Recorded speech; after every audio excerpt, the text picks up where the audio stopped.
Hi everyone, today I'm going to go over the Module 1 assignment overview, Health Promotion Program Design.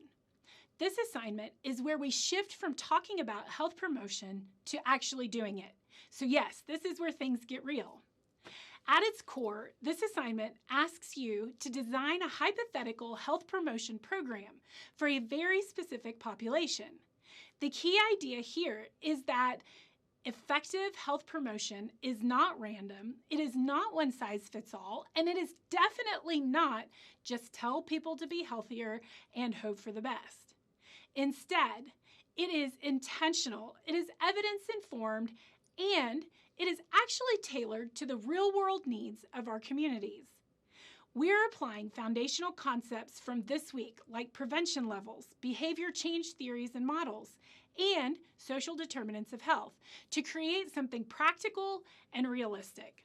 So what exactly are you expected to do? Well, you'll be designing a program that is, again, practical, logically organized, and grounded in health promotion principles. Translation: it needs to make sense, it needs to be doable, and not sound like it was created in a vacuum. Here are the required components of this assignment. Number 1, target population and health issue. First, identify a very specific population and a clear health issue. This is not the time for vague answers like people or health problems. We're aiming for something more focused, like college students and stress management, older adults and fall prevention. The more specific you are here, the better, because targeted programming is much stronger. Number 2, rationale for priority. I want you to explain why this issue matters and include the prevalence. How common is it? Risk factors, impact on quality of life, and talk about health disparities. In other words, just justify your choice. Convince me that this isn't just interesting, it's actually important.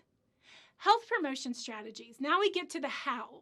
We described strategies in our program, or describe the strategies that your program will use, such as education, behavior change interventions, policy approaches, and environmental supports. But most importantly, I want you to explain why these strategies fit your population, because what works for one group may completely fail for another. For example, handing out pamphlets to teenagers is optimistic at best. Number 4, expected outcomes. Here we break into 2 categories: short-term outcomes such as increased knowledge, changed attitudes, and initial behavior changes, and long-term outcomes, which include reduced health risks, improved health status, and sustained behavior change. This shows how we're thinking beyond the immediate impact and considering long-term effectiveness. Number 5, potential challenges and solution, because no program is perfect, and pretending otherwise, well, that's pretty bold. I'd like you to identify barriers such as limited access to resources, lack of motivation, and cultural or socioeconomic factors. Then propose realistic solutions to address it. This section is key. It shows your critical thinking and practical awareness. And finally, number 6, length and future use. This assignment should be 2 to 4 pages and is not a one-and-done situation.